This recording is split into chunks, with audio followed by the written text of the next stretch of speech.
सुजित road में आपका स्वागत है। क्लास 10 विषय गणित अध्याय 16 की प्रश्नावली 16.3 का हल करने के लिए हम पढ़ेंगे पृष्ठीय क्षेत्रफल और उसका आयतन। प्रिय विद्यार्थियों, हम जानते हैं कि शंकु का पृष्ठीय क्षेत्रफल और आयतन से संबंधित पहले इसके सूत्र आपको अच्छी तरह से याद करने पड़ेंगे। इसके सूत्र से ही सवाल हल होंगे और इसमें मुख्य रूप से सूत्र आपके काम आएंगे। वो है शंकु का पृष्ठीय क्षेत्रफल, यानी हम शंकु का पृष्ठीय क्षेत्रफल संबंधित और आयतन संबंधित सूत्र पहले देखेंगे कि शंकु का वक्र पृष्ठीय क्षेत्रफल होता है पाई आर एल। जैसे ये शंकु होता है, ये शंकुनुमा आकृति होती है, तो इसका ये जो भाग कहलाता है ये वक्र पृष्ठीय कहलाता है और ये जो वाला भाग है वो वर्ताकार पृष्ठ कहलाता है। यानी इसका सूत्र होता है पाई आर स्क्वायर और शंकु का वक्र पृष्ठ होता है उसका होता है पाई आर एल। एल के मतलब यानी तिर्यक ऊंचाई होती है और ये सीधी ऊंचाई एच होती है और ये इसकी त्रिज्या आर होती है। यदि शंकु के आधार की त्रिज्या आर व ऊंचाई एच हो तो शंकु की तिर्यक ऊंचाई ज्ञात करने के लिए कभी कभी डायरेक्ट मिल जाएगी प्रश्न के अंदर, और कभी आपको अगर डायरेक्ट नहीं मिलती हैं तो हम एल बराबर जब ज्ञात करेंगे तो under root r square plus h square under root वाला सूत्र लगाएंगे। यानी त्रिज्या का स्क्वायर प्लस ऊंचाई का स्क्वायर करके अंडर रूट लेंगे तो हमारे एल निकल जाएगा। इस प्रकार यदि शंकु का हमको संपूर्ण पृष्ठीय निकालना है तो शंकु का वक्र पृष्ठ पाई आर एल प्लस नीचे का वर्त का क्षेत्रफल पाई आर स्क्वायर को जोड़ देते हैं तो ये हमारे शंकु का संपूर्ण पृष्ठीय क्षेत्रफल आ जाता है, यानी pi R bracket L plus R. इस प्रकार आगे हम देखेंगे कि ये शंकु का वक्र पृष्ठ हो गया, शंकु का संपूर्ण पृष्ठीय हो गया और एल ज्ञात करने के लिए हमारे पास में under root r square plus h square का उपयोग हो गया। फिर हम देखते हैं कि शंकु का आयतन होता है जो कि होता है 1/3 पाई आर स्क्वायर एच। यानी ये शंकु का आयतन में अगर त्रिज्या और ऊंचाई दी हुई है तो हम 1/3 पाई आर स्क्वायर एच में मान लगाएंगे तो उसका मान प्राप्त हो जाएगा। इस प्रकार हम देखते हैं, जैसे अब इससे संबंधित ही हमारे पास में प्रश्न है और इस प्रश्नों से संबंधित ही सवाल हम हल करेंगे। जैसे कह रहा है कि शंकु के आधार का व्यास 12 मीटर है, तिर्यक ऊंचाई 10 मीटर है, तो शंकु का संपूर्ण पृष्ठीय क्षेत्रफल ज्ञात कीजिए। हम सबसे पहले तो इसके अंदर जो दिया हुआ है वो लिख देते हैं कि शंकु का आधार का व्यास 12 मीटर है, अर्थात शंकु की त्रिज्या हो जाएगी 12/2 यानी 6 मीटर। फिर शंकु की तिर्यक ऊंचाई एल बराबर हो जाएगी 10 मीटर, तो शंकु का संपूर्ण पृष्ठीय क्षेत्रफल हो जाएगा पाई आर कोष्टक एल प्लस आर, यानी pi are कोष्टक L plus are. अब इसके अंदर जो मान अगर सीधा ही है तो मान हम सीधे ही रखते हैं। पाई की जगह पे 22/7 लिख देंगे, आर की जगह पे 6 लिखेंगे और एल प्लस आर का मान हो जाएगा 10 + 6 यानी 16। तो इसको जब हल करेंगे तो हमारे पास में आ जाएगा 2112/7 बराबर आ जाएगा 301.71 वर्ग मीटर। अतः शंकु का संपूर्ण पृष्ठीय क्षेत्रफल हो जाएगा 301.71 वर्ग मीटर। इस प्रकार ये शंकु का संपूर्ण पृष्ठीय क्षेत्रफल ज्ञात किया जा सकता है। अब हम देखेंगे एक और प्रश्न, जिसके अंदर देखो प्रश्न क्या कहता है। वो कह रहा है प्रश्न कि यदि एक शंकु का आयतन 16,632 घन सेंटीमीटर है और ऊंचाई 9 सेंटीमीटर है तो इसके आधार की त्रिज्या ज्ञात कीजिए। अब देखिए, जैसे भी प्रश्न आता है पहले आपको सबसे पहले दिया गया लिखना है कि क्या क्या चीज़ इस प्रश्न में दी हुई है।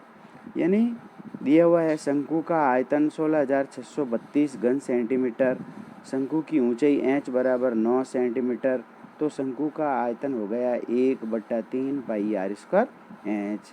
अब ये इस सूत्र में जो संख्या जहाँ दी हुई वहीं रखेंगे। जैसे शंकु का आयतन दिया हुआ है 16,632, तो शंकु की आयतन की जगह पे लिख दिया 16,632, 1/3 ऐसे कैसे, पाई की जगह पे लिख दिया 22/7, आर स्क्वायर ऐसे कैसे लिख दिया और एच की जगह पे लिख दिया 9। अब हम क्या करेंगे कि अगर कोई संख्या ऊपर नीचे अगर कटती है तो हम गुणे में है तो काट देंगे, बराबर के दूसरी तरफ वाली नहीं काटेंगे। जैसे 3 एकम 3 कट रही है और 9 कट रहे हैं तो 3 आ गए।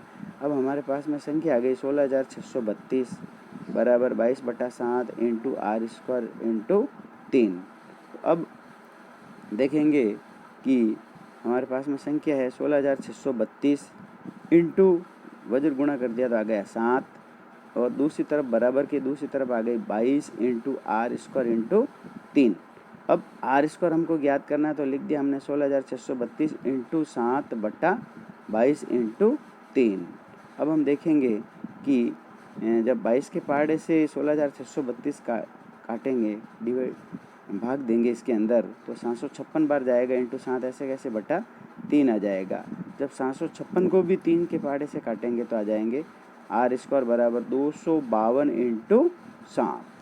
अब जब 252 और 7 को गुणा करेंगे या इसके 252 के हम टुकड़े कर देंगे तो आर बराबर आ जाएगा √36 इंटू 7 इंटू 7।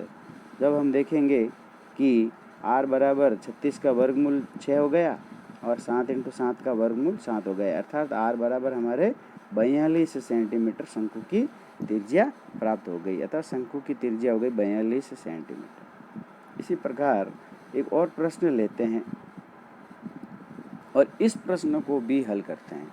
जैसे ये प्रश्न कहता है प्रिय विद्यार्थियों, देखो इसमें आप ज़्यादा से ज़्यादा सवाल समझेंगे और सवाल हल करेंगे तो आपको ये प्रश्नावली बहुत ही सरल लगेगी। और इस प्रश्नावली में मुख्य रूप से सूत्र याद करना है। सूत्र यदि याद कर लोगे तो इसमें एक 6 नंबर का प्रश्न पूछता है और 6 नंबर का कभी कभी नहीं पूछता है तो 3-3 नंबर के 2 प्रश्न पूछ लेता है बोर्ड में। अब की विशेष रूप से आपको तैयारी करनी है क्योंकि अब की बार शायद पैटर्न भी थोड़ा सा बदलाव हो सकता है पैटर्न में। तो इस प्रकार अगला सवाल हम देखते हैं और अगला सवाल हमारे पास में है कि एक शंकु के आकार के टेंट की ऊंचाई 14 मीटर है। अब टेंट की ऊंचाई का मतलब इंच हो गया। आधार का क्षेत्रफल 346.5 मीटर स्क्वायर है। यानी आधार का मतलब होता है ये वाला, यानी ये जो नीचे का जो भाग होता है ये आधार का क्षेत्रफल कहलाता है, यानी इसका सूत्र हो गया पाई आर स्क्वायर। यहाँ टेंट 1.5 मीटर चौड़े कैनवास से बना हुआ है तो कैनवास की लंबाई ज्ञात करनी है पूरी। देखते हैं इसके अंदर क्या दिया हुआ है। शंकु के आकार के टेंट की ऊंचाई एच बराबर 14 मीटर है, त्रिज्या बराबर आर मीटर हो गई, अर्थात शंकु के आधार का क्षेत्रफल पाई आर स्क्वायर का सूत्र लगा दिया तो आ गया आधार का क्षेत्रफल बराबर 346.5 मीटर स्क्वायर, अर्थात पाई की जगह पे हमने मान रख दिया 22/7, आर स्क्वायर ऐसे कैसे लिख दिया और आधार का क्षेत्रफल आ गया 346.5, अर्थात आर स्क्वायर बराबर हो गया 346.5 इंटू 7/22। और जब इसका 346.5 में 22 का भाग देकर अगर 7 से गुणा करते हैं तो आर स्क्वायर बराबर हो जाता है 110.25 प्राप्त हो जाता है। अब देखिए ये सरल करने के लिए पहले या तो आप गुणा कर दीजिए 346 इंटू 7 और फिर 22 का भाग दे दीजिए, या फिर 346.5 में 22 का भाग दे के फिर 7 से गुणा कर दीजिए, उत्तर वो ही निकलेगा। लेकिन गुणे भाग की प्रैक्टिस तो आपको करनी पड़ेगी बहुत ही अच्छी तरह से, जब आप सवाल अच्छी तरह से कर पाओगे। अब देखिएगा जब आर बराबर जब हम निकालेंगे तो आर बराबर 10.5 आएगा। कैसा आया देखो बता देता हूँ मैं। 110.25 इसका वर्गमूल लेते हैं तो 2 जोड़ा बन गया, फिर ये 2 जोड़ा बन गया, फिर ये एक संख्या रह गई। अब इसका हम वर्गमूल लेते हैं और वर्गमूल लेंगे तो हम सबसे पहले 1 में भाग देंगे तो 1 + 1 1 एकम 1 आ जाएगा, फिर 1 और 1 हो जाएंगे 2, फिर हम बाकी करेंगे तो आ जाएगा 0 और 10 ऐसे कैसे उतार देंगे। फिर 2 के पास में ऐसी कोई संख्या लिखेंगे, भाग एक बार चला जाएगा कि कोई संख्या, तो अब 1 लिखते ही 21 हो जाते हैं और 21 को जब 1 से गुणा करते हैं तो 21 आता है, तो यहाँ पे 10 ही है। तो हम क्या करेंगे पॉइंट के बाद वाली संख्या भी उतार देंगे और यहाँ पे 0 लगा के पॉइंट लगा देंगे और ये भाग 0 बार चला जाएगा।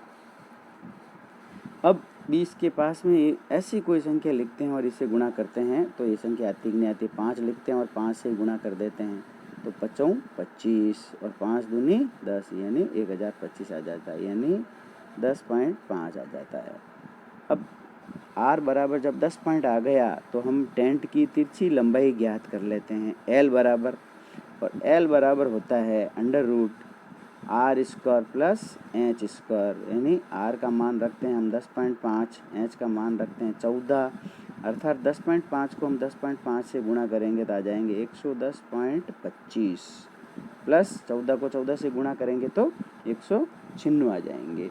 और जब इस दोनों को जोड़ करेंगे तो हमारे पास में आ जाएंगे 306.25, और 306.25 का फिर वर्गमूल लेंगे तो ये वर्गमूल आपको अच्छी तरह से सीख जाना। देखो फिर बता रहा हूँ मैं, 306.25 का जब वर्गमूल ले ले तो दो दो जोड़े बन जाएंगे, फिर जब भाग देंगे तो 1 + 1 1 एकम 1 आ जाएगा, फिर बाकी करेंगे तो 2 आ जाएंगे, फिर 0 6 ऐसा कैसे लिख देंगे, फिर 2 आ जाएंगे यहाँ पे। अब यहाँ पे 7 से गुणा करेंगे और 7 दो बार लिख देंगे, तभी इसकी संख्या आ जाएगी 7 7 × 50, ऐसा लगे 4, 18 100 × 90, और भाग चला जाएगा एक बार और 7 बार, और बाकी करेंगे तो 16 में से 9 गए आ जाएंगे 7, 9 में से 8 गए 1 आ जाएगा 1, और ये 25 पॉइंट ऐसे कैसे उतार देंगे तो फिर यहाँ पे पॉइंट आ जाएगा। अब इसके पास में जोड़ करेंगे तो आ जाएंगे 34, 34 के पास में 5 लिखेंगे तो आ जाएंगे 17 25, तो 17.5 निकल जाएगा। अर्थात कैनवास का क्षेत्रफल ज्ञात करने के लिए टेंट के तिर्यक पृष्ठ का क्षेत्रफल निकाल है, और तिर्यक पृष्ठ का क्षेत्रफल हम निकालते हैं तो आता है पाई आर एल।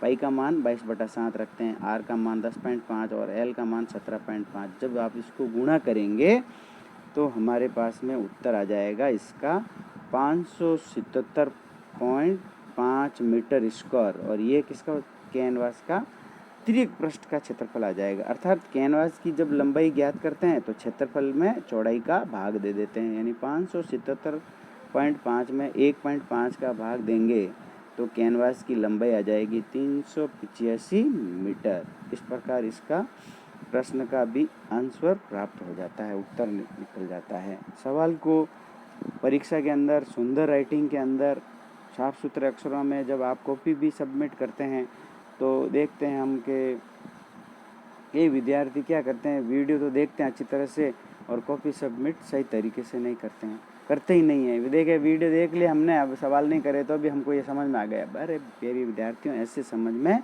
नहीं, कोई भी चीज़ देखने से समझ में नहीं आती है, कोई भी चीज़ हाथ से करने से समझ में आती है।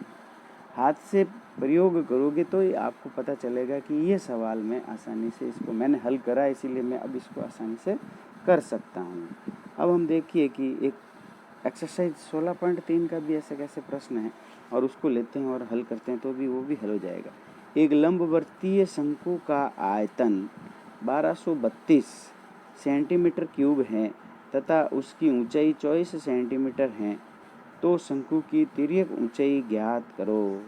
तो हम देखते हैं कि दिया हुआ, सबसे पहले लिखते हैं कि शंकु की ऊंचाई h बराबर 24 सेंटीमीटर, शंकु की त्रिज्या बराबर r सेंटीमीटर है, तो शंकु का आयतन हो जाएगा, हम सूत्र लगा देंगे 12, शंकु का आयतन बराबर 1232। अब शंकु का आयतन है इधर तो आयतन का सूत्र लिख देते हैं, और इधर 1232 है ही है, तो 1/3 पाई r स्क्वायर h बराबर 1232।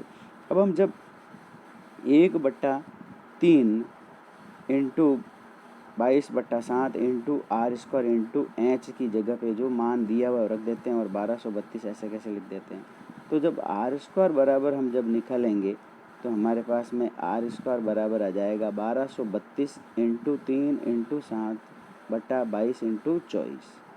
जब 1232 में 22 का भाग देंगे और इस प्रकार जैसे 3 के पहाड़े से ये 24 काट दिए तो कितना आ गए 8, फिर 22 के पहाड़े से 1232 काटेंगे तो ये आ जाएंगे, मतलब 22 के पहाड़े से जब इसको आप कैंसिल करेंगे तो आ जाएंगे 56, और 56 के पहाड़े 8 के पहाड़े से जब 56 काटेंगे तो आ जाएंगे 7, यानी फिर 7 को 7 से गुणा करेंगे तो r बराबर आ जाएगा √50, यानी √7 इंटू 7, अर्थात r बराबर हमारे ज्ञात हो जाएगा, r बराबर 7 सेंटीमीटर, यानी शंकु की त्रिज्या हमारे पास में 7 सेंटीमीटर आ गई है। अब हमें ज्ञात करनी है शंकु की तिर्यक ऊंचाई, तो शंकु की तिर्यक ऊंचाई ज्ञात करने के लिए वही सूत्र L बराबर √h² प्लस r²। और इस सूत्र में मान रख देते हैं। h की जगह पे 24 रख दिया, r की जगह पे 7 रख दिया, तो 24 को 24 से गुणा करा तो 576 और 7 को 7 से गुणा करा तो आ गया 49, अर्थात √625 प्राप्त हो जाता है। और अंडर जब 625 का वर्गमूल लेंगे तो 25 सेंटीमीटर प्राप्त हो जाएगा। अतः शंकु की तिर्यक ऊंचाई 25 सेंटीमीटर प्राप्त हो जाएगी। इस प्रकार कोई भी प्रश्न अगर पूछता है तो उस प्रश्न को हल करने का तरीके में यही है कि आपको सब सूत्र दिमाग में होने चाहिए। अब शंकु से संबंधित चल रहा है तो शंकु से संबंधित होने चाहिए, जब बेलन से संबंधित प्रश्न चल रहा है तो बेलन, और घन-घनाभ से संबंधित चल रहा है तो घन-घनाभ से संबंधित प्रश्न के सूत्र याद होने चाहिए। एक और प्रश्न लेते हैं और हम इसको हल करते हैं और देखते हैं कि ये भी किस प्रकार का प्रश्न है। ये भी इसी टाइप का प्रश्न है कि एक शंकु का वक्र पृष्ठीय क्षेत्रफल 1884.4 मीटर स्क्वायर है तथा इसकी तिर्यक ऊंचाई 12 मीटर है, तो इसके आधार की त्रिज्या ज्ञात कीजिए। तो देखते हैं, दिया हुआ है ये कि शंकु की तिर्यक ऊंचाई L बराबर 12 मीटर और शंकु का वक्र पृष्ठीय क्षेत्रफल बराबर 1884.4 मीटर स्क्वायर। अब हम माना शंकु के आधार की त्रिज्या r मान लेते हैं, तो हम शंकु के वक्र पृष्ठीय क्षेत्रफल का सूत्र लगा देते हैं। पाई RL बराबर 1884.4 मीटर स्क्वायर। अब हम इसमें मान रखते हैं। पाई की जगह पे लिख दिया 22/7, r ऐसे कैसे लिख दिया, L की जगह लिख दिया 12, और अब हल करा तो हमारे पास में जब r बराबर हल करेंगे तो यानी r बराबर आ जाएगा 1884.4 इंटू 7/22 इंटू 12। और जब इसको हल करेंगे तो हमारे पास में लगभग यानी 49.96 मीटर इसकी त्रिज्या प्राप्त हो जाएगी, जिसको हम लिख सकते हैं लगभग 50 मीटर के लगभग लिख सकते हैं, यानी संभावित 50, तो लगभग, क्योंकि 49.96 का मतलब हो गया 50, तो 50 मीटर लिख सकते हैं।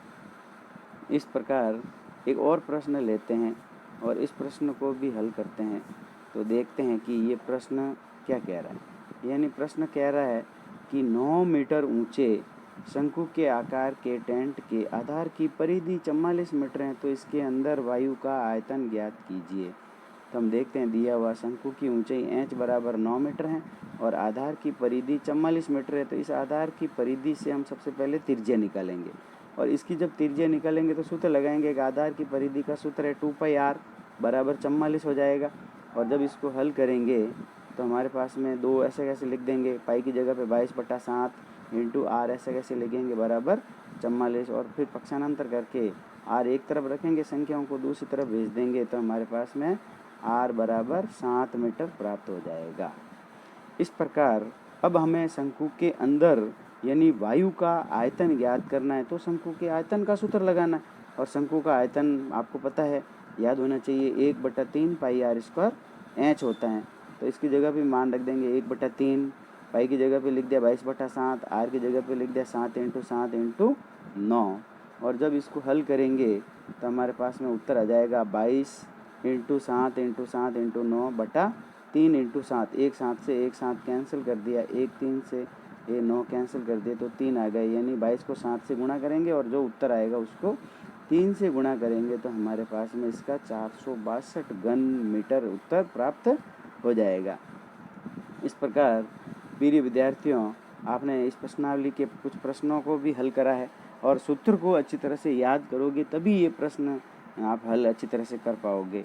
बार बार सूत्रों को देखते रहें और जब भी आपको समय मिले कि सूत्रों का वापस रिवीजन करते रहें और सूत्र को सब एक जगह लिख दें और फिर प्रश्नों को हल करें, आसानी से हल कर सकते हैं। प्रिय विद्यार्थियों, आप चैनल को ज़्यादा से ज़्यादा सब्सक्राइब करें और सब्सक्राइब करें तथा शेयर करें एक दूसरे विद्यार्थियों में भी, और लाइक भी करें। और एक दूसरे विद्यार्थियों में जब शेयर करें तो आप उनको भी कहें कि इस वीडियो को आप अच्छी तरह से देखें और देखकर अपने नोट्स कॉपी में उतारें, अच्छी तरह से नोट उतार लें और नोट उतारने के बाद में फिर प्रश्नों को हल करें ताकि आप उस प्रश्नों को आसानी से समझ के हल कर सकते हैं। और यदि आपको कोई परेशानी समस्या है तो उसका कमेंट भी करें और चैनल को ज़्यादा से ज़्यादा लाइक करें, शेयर करें। Thank you.